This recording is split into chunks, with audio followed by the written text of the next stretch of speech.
네, 반갑습니다. 더웠다가 비가 많이 내렸다가 이 천둥번개도 쳤다가 다시 비가 오며 아주 흐린 혼란스러운 주간을 우리가 보내고 있습니다. 이렇게 날씨가 안 좋을 때면 우리의 마음도 덩달아 불안정해지기 시작한데요. 그럼에도 불구하고 하나님을 경외하는 마음으로 이 기도의 자리에 나오신 모든 분들을 주님의 이름으로 환영하고 또 축복합니다. 우리 주위를 둘러보면서 이렇게 한번 인사했으면 좋겠는데요. 무엇보다도 예배드림이 기쁨입니다. 이렇게 한번 인사를 해볼까요? 무엇보다도 예배드림이 기쁨입니다. 아멘. 예배하기 위해서, 기도하기 위해서 어떤 악조건도 이겨내신 여러분들이 하나님의 기쁨입니다. 오늘 이 시간 너무나 사랑하시는 당신의 백성들을 위해 예비해 두신 그 풍성한 은혜를 마음껏 누리고 돌아가시기를 간절히 소망합니다. 지난주 하루는 사랑하는 제 아내와 하이미와 함께 차를 타고 이동하던 중이었습니다. 그 시간이 너무나 좋아서 이제 흥이 오를 대로 올랐고 주체할 수 없이 차올랐던 흥은 결국 입술의 고백으로 바뀌었습니다. 그냥 노래를 불렀다는 이야기인데요. 그때 제 입술에서 나왔던 아름다운 노래의 가사가 무엇이었겠습니까? 들으셨습니까? 비 내리는 호남선 남행열차에 였습니다. 그렇게 남행열차를 간절히 부르짖던 중에 이전에 있었던 일이 떠올랐습니다. 제 부친께서는 정말로 훌륭한 분이십니다. 신앙에 있어서 그리고 가정을 향한 사랑에 있어서 제 롤모델이 되시는 분이신데요. 그 부친과 함께 차를 타고 가던 중이었습니다. 그 차에는 하임이도 마찬가지로 타고 있었습니다. 근데 그때 같이 타고 가고 있던 그 길이 너무 신나셨는지 저희 부친께서 함께 타고 가던 하임이에게 하임아, 할아버지가 노래 한 곡 불러줄게 말씀하셨습니다. 저는 그때 훌륭한 부친께서 어떤 찬양을 불러주실까 기대했는데 아니었습니다. 그분의 입술에서 흘러나오는 고백은 놀랍게도 비 내리는 호남선 남행열차에 였습니다. 그때 저는 운전을 하면서 뒤에 계신 부친께 정말로 훌륭하십니다. 이 손녀에게 정말로 좋고 아름다운 노래를 가르쳐 주셨습니다. 그렇게 말씀을 드렸는데요. 여러분, 이러한 모습을 일컬어서 부전자전이라고 합니다. 피에 흐르는 유전자의 힘이 정말로 대단한 것이죠. 그런데 여러분, 피에 흐르는 유전자의 힘만큼 우리들에게 강한 영향을 주는 것이 또 하나 있습니다. 바로 믿음의 세대와 세대를 이어서 흐르는 기도의 힘입니다. 사랑하는 성도 여러분, 우리의 가정에, 우리의 교회에 있는 그 많은 다음 세대 자녀들, 그 아이들이 어떠한 모습으로 자라기를 원하십니까? 우리의 대를 이어서 이 세상에서 성도로 살아가고 있는 저들에게서 어떤 신앙을, 어떤 믿음을 보기를 원하십니까? 1절에서 바울이 말하고 있듯이 참된 예배자, 하나님을 진정으로 사랑하고 경외하는 자들로 저들이 세워져 가는 것을 보길 원하십니까? 그렇다면 우리는 저 아이들을 위하여 기도해야 합니다. 특별히 오늘 우리가 함께 읽은 본문의 말씀 속에서 우리는 우리가 다음 세대 자녀들을 위하여 기도해야 할 기도 제목 3가지를 발견할 수 있습니다. 첫 번째로, 우리는 우리의 자녀들이 이 세대를 본받지 않도록 기도해야 합니다. 바울은 앞서 1절에서 우리가 영적 예배를 하나님께 드려야 한다고 말을 합니다. 그리고 이어서 이 세대를 본받지 말라는 권면을 곧이어 하는데요. 이는 성도가 이 세대를 본받지 않을 때에 이 세상에서 거룩한 삶의 예배를 드릴 수 있다, 삶을 하나님께 예배로 올려드릴 수 있다라는 것을 보여줍니다. 바꿔 말하자면 이 세대를 본받으며 살아가는 사람들은 결코 하나님께서 기뻐하시는 산제물로 자신의 삶을 드릴 수 없다는 것이겠죠. 이 세대를 본받지 말라는 이 바울의 권면을 이해하기 위해서 우리는 2개의 단어가 가지고 있는 의미를 분명히 알아야 합니다. 첫 번째는 이 세대라는 단어입니다. 바울이 강력하게 본받지 말기를 권면하는 이 세대는 무엇을 의미하는 것일까요? 세대 혹은 세상을 나타내기 위해서 사용되는 헬라어 단어는 크게 2개입니다. 하나는 공간적인 의미가 강한 코스모스라는 단어입니다. 이 코스모스라는 단어는 우리 눈에 보이는 세상, 우리 눈앞에 펼쳐져 있는 보고, 듣고, 만질 수 있는, 느낄 수 있는 공간을 의미합니다. 또 다른 하나는 시간적인 개념을 강하게 담고 있는 아이온이라는 단어입니다. 이 아이온은 우리의 눈에는 보이지 않습니다. 바울이 세대를 본받지 말라고 할 때 사용한 단어가 바로 이 시간적인 개념의 아이온입니다. 바울은 우리 눈에는 보이지 않는 이 세대를 가리켜 갈라디아의 성도들에게는 악한 세대라고 말을 했습니다. 또 빌립보 교회의 성도들에게는 어그러지고 거스르는 세대라고 말을 합니다. 이 세대는 하나님을 믿지 않는 사람들의 마음을 혼미하게 해서 그리스도의 영광의 복음의 광채가 비치지 못하게 하는 세상입니다. 자기만 사랑하고 쾌락을 사랑한 것을 하나님 사랑한 것보다 더하는 경건의 모양만 있는 사람들로 가득한 세상입니다. 요약하자면 바울은 결국 악한 영의 지배 아래에 있는 세상의 풍습, 죄로 인해 타락한 사람들의 그 악한 생활 방식을 본받지 말기를 로마에 있는 성도들에게 권면하고 있는 것입니다. 그렇다면 여러분, 본받는다는 무엇을 의미할까요?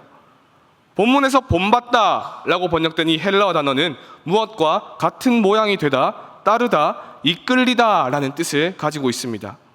고전 여러 헬라어 문헌에서는 이 동사를 어떤 것의 형상을 취하다, 자기 자신을 본질적으로 무엇과 동일시하다 등의 의미로 사용되었습니다. 즉, 이 세대를 본받는다는 것은 하나님을 거스르는 세상과 같이 사는 것, 그러한 세상 속에 살아가는 사람들과 자신을 똑같이 여기는 것을 의미합니다. 그런데 여기서 바울은 본받지 말라고 했으니 너 자신을 이 세상과 동일하게 여기지 말라, 저 세상의 사람들과 똑같은 모습으로 살아가지 말라고 성도들에게 권면하고 있는 것이죠. 그렇습니다, 여러분. 하나님의 거룩한 백성, 곧 성도는 이 세상의 흐름에 결코 자신을 내어 맡겨서는 안 됩니다. 그들의 방식이 아무리 화려해 보여도, 행복해 보이고 안전해 보여도, 거기에 기쁨이 있는 것처럼 보여도 그렇습니다. 그들이 정답인 것처럼 생각하면서 이 세상에 빠져들어서 자기 자신을 하나님보다 더 사랑하고 세상의 쾌락을 추구하며 하나님의 말씀과 뜻은 뒷전인 삶을 우리가 따라 살아서는 안 되는 것입니다. 하지만 여러분들도 잘 알고 계시겠지만 이 세상을 본받지 않는 삶을 산다는 것은 정말로 어려운 일입니다. 자신들과 같이 살자고 유혹해오는 그 세상 사람들의 목소리를 과감히 거부하는 것은 정말로 쉽지 않습니다. 이것은 우리가 이미 그 안에 있어 봤기 때문에, 그래서 그렇게 살아봤던 사람이기 때문에 더욱 그렇습니다. 우리 에베소서 2장 2절의 말씀을 한번 같이 읽어보도록 하겠습니다. 그때에 너희는 그 가운데서 행하여 이 세상 풍조를 따르고 권세 잡은 자를 따랐으니 곧 지금 불순종의 아들들 가운데서 역사하는 영이라. 그러나 우리를 유혹하는 세상의 목소리에 단호히 거절하는 것이 쉽지 않은 일이라고 해서 우리가 계속 세상의 풍조를 따르고 공중의 권세 잡은 자를 따라 살아가도 괜찮겠습니까? 그들과 똑같이 악하고 어그러진 모습으로 하나님의 말씀과 뜻에 거스르며 살아도 괜찮은 것일까요? 아닙니다. 결코 그렇지 않습니다. 이제 우리는 예수님을 믿고 구원을 받아서 하나님의 자녀가 되었습니다. 이 세상 속에서 이 세상 사람들과 더불어 살아가고는 있지만 더 이상 이 세상, 이 세대 속에 속해 있지는 않습니다. 그러니 이 세상 사람들이 살아가는 모습과 같이 살아서는 안 되는 것입니다. 죄로 인해 탁해진 세상의 흐름을 따라 그대로 흘러가서는 결코 안 됩니다. 그렇게 우리가 세상을 따라 살지 않고 하나님을 따라 산다는 이유로 우리는 세상으로부터 미움을 받을 수 있습니다. 세상 사람들을 따라 살지 않기 때문에, 그들의 방법을 추구하지 않기 때문에 잘 살지 못할 수도 있습니다. 그러나 여러분, 괜찮습니다. 걱정하거나 두려워하지 마십시오. 우리가 두려워하거나 걱정할 필요가 전혀 없는 그 이유는요, 그들로부터 받는 미움이, 그 박해가 우리가 하나님께 속했다는 확실한 증거가 되어주기 때문입니다. 요한복음 15장 19절의 말씀입니다. 우리 한번 같이 읽어보도록 하겠습니다. 너희가 세상에 속하였으면 세상이 자기의 것을 사랑할 것이나 너희는 세상에 속한 자가 아니요 도리어 내가 너희를 세상에서 택하였기 때문에 세상이 너희를 미워하느니라. 아멘. 우리가 전능하신 하나님께 속해 있는데, 온 땅을 다스리시는 하나님의 것인데 무엇이 우리를 두렵게 만들 수 있겠습니까? 무엇이 우리를 절망하게 만들며 무엇이 우리를 낙심하게 할 수 있겠습니까? 이 사실에 대한 확실한 믿음이 우리에게 있을 때 우리가 어떤 모습으로 살아가게 되겠습니까?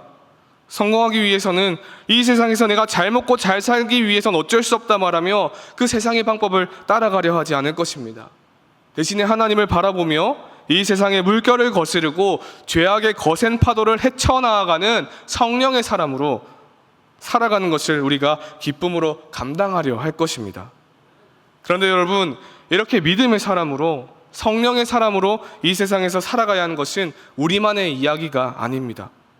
하나님께서 세상을 본받지 않으며 살길 바라시는 것은 우리의 다음 세대 자녀들 역시 마찬가지입니다. 그러므로 우리는 나 자신뿐만 아니라 우리에게 맡기신 교회의 사랑스러운 다음 세대 자녀들을 위하여 기도해야 합니다. 저들이 살아갈 세상은 지금보다 더욱 혼란스럽고 지금보다 더욱 하나님께로부터 멀어진 세상일 것입니다. 하나님의 뜻보다 자신의 쾌락을, 하나님의 말씀보다 자신의 성공을 더욱 추구하는 그런 세상 속에서 우리의 자녀들이 살아가게 될 것입니다. 그러한 세대 속에서 살아갈 우리 아이들을 불쌍히 여기며 정말로 간절히 기도해야 할 줄로 믿습니다. 사랑하는 성도 여러분, 하나님께서 우리에게 보내신 그 귀한 자녀들이 하나님을 거스르는 세상의 모습을 본받지 않기를, 하나님을 사랑하지 않고 알려고도 하지 않는 사람들을 따라 살지 않기를 기도해 주시기 바랍니다. 생명이 없는 죽은 물고기처럼 이 세상 물결 따라 떠내려가는 인생이 아니라 새로운 생명을 주신 하나님 붙잡고 그 힘으로, 그 능력으로 세상을 담대히 이기며 나아가는 자들이 되게 해달라고 간절히 기도해 주십시오. 우리가 믿음으로 그렇게 기도할 때에 우리 하나님께서 울산교회의 다음 세대, 우리의 자녀들을 거친 세상의 물결을 힘있게 거슬러 올라가는 성령의 사람이 되게 하여 주실 줄로 믿습니다. 다음으로요, 우리는 우리의 자녀들이 마음을 새롭게 함으로 변화를 받도록 기도해야 합니다. 앞서 로마의 성도들에게 이 세대를 본받지 말 것을 권면한 바울은 어떻게 하면 우리가 그렇게 살아갈 수 있는지 그 방법에 대해서도 말을 합니다. 바로 마음을 새롭게 하여 변화를 받는 것입니다. 앞서도 말씀을 드렸지만 이 세대를 본받지 않는 것, 세상을 따라 살지 않는 것은 쉽지 않은 일입니다. 우리들 역시 매일같이 하나님의 말씀대로 살아야지, 세상의 방법을 따라 살지 말아야지 다짐합니다. 우리의 의지, 우리의 힘, 모든 것을 다해서 그렇게 살아보려고 애를 씁니다. 변화되고 싶어서, 성도답게 살고 싶어서 노력하지만 그 결과가 어떻습니까? 늘 실패합니다. 그런데 이러한 실패는 우리들만의 이야기가 아닌 것입니다. 우리 신앙의 선배들이 어떠한 고민을 하며 살았는지 한번 들어보십시오. 크리스천이면서 18세기 문학계의 거목이었던 이 세뮤얼 존슨이라는 사람이 있습니다. 이 사람이 쓴 일기가 있는데 그 내용 가운데 일부를 제가 읽어드리겠습니다. 들어보시면 아마 이거 완전 내 이야기인데 이런 생각이 드실 것입니다. 1738년의 어느 날 이분이 일기를 쓴 내용입니다. 오 주님, 제가 게으름으로 허비한 시간을 회복할 수 있게 해주십시오. 19년 뒤에 이분이 다시 일기를 쓰시기를, 오 하나님, 제가 게으름을 벗고 남은 날들을 부지런히 사용함으로써 게으름과 죄로 허비한 시간을 회복할 수 있게 해주십시오. 2년 뒤 게으름과 나태를 벗어버릴 수 있게 해주십시오. 또 2년 뒤 결심하고 또 결심했더니 이제는 결심하기가 두려운 지경에 이르렀다. 3년 뒤 일찍 일어나기로 결심한다. 6시 이전에 일어날 것이다. 11년 뒤 매년 개선하고 고치기를 결심하고서 지키지 못했는데도 왜 다시 결심하려고 하는가? 그는 8시에 일어나기로 다시 결심했다. 죽기 3년 전 첫 결심을 한 지 43년 뒤 1781년의 어느 날 절망하지 않으리라. 오 나의 하나님, 나를 도우소서. 그는 게으름을 이기기 위해서 8시 혹은 더 빨리 일어나기로 결심했다. 세뮤얼 존슨이라는 이 사람은 게으르게 살지 않겠다고, 내가 부지런히 살겠다고 처음 다짐한 날부터 43년 동안 같은 고민으로 고통스러워했습니다. 다짐하고 다짐한 대로 살기를 보란듯이 실패하고 그러한 자신을 보면서 깊은 절망을 느낍니다. 그러다 다시 다짐합니다.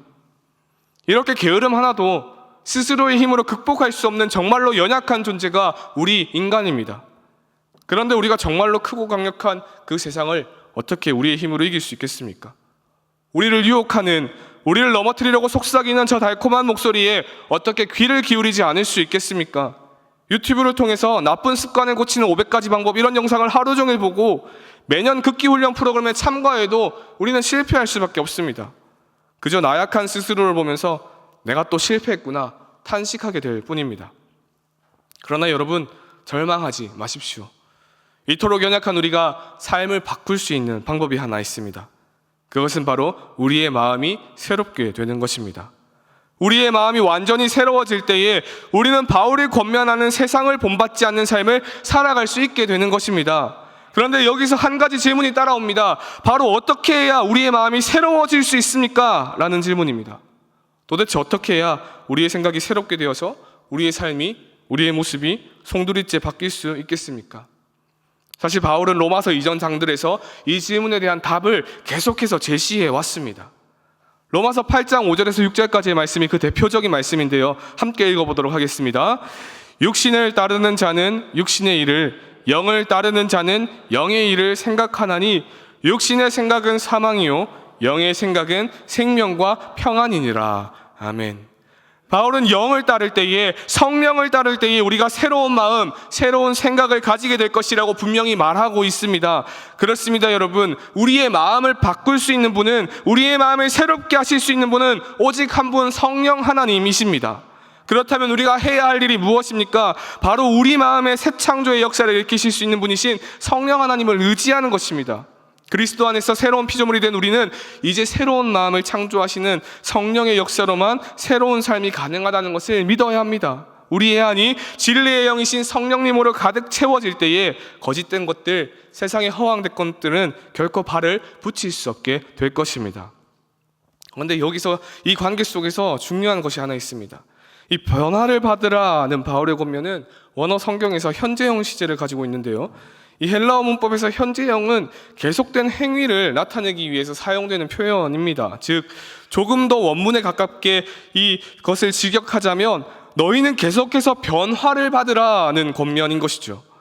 바울은 우리가 단지 한 번에 변하면 충분하다라고 말을 하지 않습니다. 대신에 계속 변화되어야 한다라고 말을 합니다. 물론 우리가 예수님을 우리의 주로, 우리의 그리스도로 믿고 고백할 때에 우리에게서 즉각적인 변화가 일어나는 것은 사실입니다. 하지만 동시에 우리가 계속된 변화의 과정을 지나야 하는 사람들인 것도 사실입니다.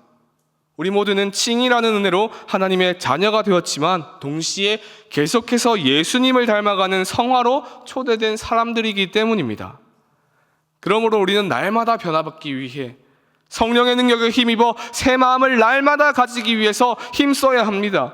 한 번의 변화로 만족할 수 없습니다. 어제 내가 성령 하나님을 의지하여 변화받았다고 해서 우리가 해야 할 일이 모두 끝난 것이 아닙니다. 우리는 어제 변화받았어야 했고 오늘도 변화를 받아야 하며 내일 역시 변화되어야 합니다. 그렇게 하나님 앞에 서는 그날까지 계속해서 변화를 받아야 합니다. 이를 위해 우리는 매일 말씀을 읽고 매일 성령 하나님의 도우심을 구하며 기도해야 합니다. 우리 안에 계시는 성령 하나님을 매 순간 의지하며 내가 그분을 따르는 삶을 살 수 있도록 그분께서 나의 마음을 주도하시도록 내어드려야 합니다. 그렇게 할 때에 우리의 삶에 근본적인 변화가 시작될 것입니다. 예수님의 성품이, 예수님의 모습이 우리에게서 나타나기 시작하는 것이죠. 이것이 우리가 추구해야 하는 진정한 변화입니다. 사랑하는 성도 여러분, 마음을 새롭게 하여서 변화를 받으라고 했던 이 바울의 권면을 기억하시기 바랍니다. 그리고 여러분 자신을 위해서 또한 우리 교회 다음 세대 자녀들을 위해서 기도해 주시기 바랍니다. 어제보다 오늘 더, 오늘보다 내일 더 성령 하나님을 의지하며 살아가게 해주세요. 성령 하나님께 더욱더 삶과 마음을 드리는 우리 자녀들이 되게 해주세요. 그렇게 새로운 마음, 새로운 생각으로 예수님을 닮은 삶을 살아가게 해주세요. 우리가 믿음으로 간절히 구할 때에 하나님께서 우리와 우리 자녀들의 마음을 완전하게 새롭게 해주실 줄 믿습니다. 울산교회의 모든 성도님들과 다음 세대 자녀들의 마음과 생각이 날마다 새롭게 되어 날마다 더욱 예수님을 닮아가고 날마다 하나님의 영광과 그 살아계심을 드러내는 삶을 살아가게 되기를 소망합니다. 마지막으로 우리는 우리 자녀들이 하나님의 뜻을 분별하며 살도록 기도해야 합니다. 어지럽고 거스르는 이 세대를 본받지 말 것과 마음을 새롭게 해 변화받을 것을 권면한 바울은 이제 마지막으로 하나님의 뜻을 분별하며 살아야 한다고 말을 합니다. 그런데 이 바울의 마지막 권면은 앞서서 그가 말했던 것을 다시 말하는 것처럼 느껴지기도 합니다. 이 마음을 새롭게 하라고 했으면 이제 그 변화가 삶으로 이어진 결과, 즉 행동에 대한 것이 나와야 할 것 같은데 이 분별이라는 단어는 아직 마음과 생각에 머물러 있는 것처럼 보이기 때문입니다. 그렇다면 여러분, 바울은 이 순종이나 실천에 대해서는 크게 중요하게 생각하지 않았던 것일까요? 사실 이 바울의 분별하라는 것면은 마냥 우리의 마음, 우리 내면의 문제만 해당하는 것은 아닙니다. 이 분별하다로 번역된 헬라어 단어는 도키마조인데 살피다, 헤아리다, 분별하다 등의 여러 뜻을 가지고 있는 단어입니다. 그런데 주로 어떤 일이나 존재가 옳고 그름을 시험을 통해 증명하다는 의미를 나타내기 위해서 사용이 됩니다. 그래서 성경 역본 중 하나인 흠정역 킹 제임스 버전에서는 오늘 본문 말씀 로마서 12장 2절의 말씀을 이렇게 번역하고 있습니다. 함께 한번 읽어보겠습니다. 너희는 이 세상에 동화되지 말고 오직 너희 생각을 새롭게 함으로 변화를 받아 하나님의 선하시고 받으실 만하며 완전하신 뜻이 무엇인지 입증하도록 하라. 입증하도록 하라고 하고 있죠. 사랑하는 성도 여러분, 입증이 무엇입니까? 앞서 말씀드린 도키마조의 의미가 바로 입증입니다. 실행해서 사실임을 확인하는 행위, 행동을 통해서 무언가를 확증하는 행위입니다. 즉 바울은 행동, 실천 등을 무시했던 것이 아닙니다. 오히려 그는 우리 생각의 변화, 마음의 새롭게 됨이 그저 머릿속의 묵상으로 남기를 원하지 않았습니다. 대신에 변화된 마음으로 인해서 하나님의 선하시고 기뻐하시고 온전하신 뜻이 무엇인지를 알게 된 사람답게 삶으로 그 알고 있다는 것을 증명해 보이기를 원했습니다. 단지 지식적으로 아는 것이 아니라 그것을 실행하며 확증하기를 바랬습니다. 순종이나 실천도 바울에게는 성도의 삶에 나타나야 하는 중요한 요소 가운데 하나였던 것입니다. 사랑하는 성도 여러분, 이러한 분별과 입증은 마치 학교에서나 학원에서 시험을 보는 것과 같은 이치입니다. 학생들이 너무나 싫어함에도 불구하고 학교에서 시험을 보는 이유가 무엇입니까? 선생님들이 학생들이 배운 지식이 정말로 그들의 것이 되었는지를 확인하기 위함입니다. 배웠던 원리나 지식들을 문제 상황 속에서 자유롭고 능숙하게 사용할 수 있는 것이 확인될 때에 그 학생이 정말로 지식을 자신의 것으로 체득했구나 인정할 수 있게 되는 거죠. 시험을 통해 그의 머리에 있는 지식이 진짜인지를 증명하게 되는 것입니다. 이처럼 내가 참된 믿음을 가졌는지 내 마음이 정말로 새로워졌는지도 삶에서 나타나는 거룩함을 통해서 증명할 수가 있습니다. 때때로 우리는 믿기만 하면 구원을 받을 수 있다고 했는데 그러면 이후의 삶은 어떠하든지 상관이 없지 않을까? 우리의 행위는 그렇게 중요한 게 아니지 않을까 생각하는 사람들을 만나곤 합니다. 여러분 정말로 그럴까요? 이와 같은 문제에 대해서 지금은 은퇴하신 고려신학대학원의 박영돈 교수님은 본 회퍼의 말을 빌려서 값싼 은혜의 복음 때문에 일어난 일이다 라고 말을 했습니다. 복음에서 은혜를 너무 강조한 나머지 믿음과 행함 사이에 존재하는 관계에 대한 바른 이해가 형성되지 못했고 이 실천에 대해서 순종하는 삶에 대해서는 무시하게 되었다라는 것입니다. 그러나 우리는 이러한 생각이 가지고 있는 위험성에 대해 분명히 알고 있어야 합니다. 고린도후서 13장 5절에 이런 말씀이 있습니다. 우리 한번 같이 읽어보도록 하겠습니다. 너희는 믿음 안에 있는가? 너희 자신을 시험하고 너희 자신을 확증하라. 예수 그리스도께서 너희 안에 계신 줄을 너희가 스스로 알지 못하느냐? 그렇지 않으면 너희는 버림받은 자니라. 아멘. 버림받은 자니라. 이 얼마나 무서운 말씀입니까? 여기 있는 우리들 가운데 그 누가 마지막 날 하나님 앞에 섰을 때에 내가 너를 모른다 말씀하시는 것을 듣고 싶어 하겠습니까? 잘하였도다 착하고 충성된 종아, 네가 잘했으니 이제 나와 함께 즐거움에 참여하자 말씀하시는 그 주님과 함께 영원한 기쁨과 즐거움을 누리는 것이 우리의 기대고 소망이지 않습니까? 우리는 방금 읽은 이 고린도후서의 말씀을 통해서 잘못된 확신에 빠져 신앙생활을 하다가 아무것도 모른 채 멸망할 수 있음을 볼 수 있어야 합니다. 그러므로 여러분, 지금 당장은 힘들고 어렵고 괴로울지라도 우리 자신의 믿음을 점검해야 합니다. 삶의 현장에서 거룩함의 열매를 맺어서 나의 믿음이 진짜임을 입증하기 위해서 노력해야 합니다. 물론 그 일은 날마다 자신을 깎아내야 하고 쳐서 복종시켜야 하는 정말로 힘들고 어려운 일일 것입니다. 그러나 이처럼 우리가 스스로의 믿음을 시험하고 입증할 때 오는 이점이 하나 있습니다. 그것은 자신의 부패함, 자신의 연약함을 더욱 보고 발견하게 된다는 것입니다. 말씀대로 살려고 애를 쓰지만 그렇게 내가 참된 믿음을 가졌음을 입증해 보려고 하지만 결국은 실패하고 마는, 실패할 수밖에 없는 죄인됨을 보게 된다는 것입니다. 말이 조금 이상하지 않습니까? 연약함과 죄인됨이, 그것을 보는 것이 어떻게 우리에게 유익입니까? 이 사실이 우리에게 유익이 되는 것은 나의 노력으로는 그 어느 것 하나 제대로 이룰 수 없음을 뼈저리게 느끼고 더욱 겸손하게 하나님을 바라보는 이유가 되기 때문입니다.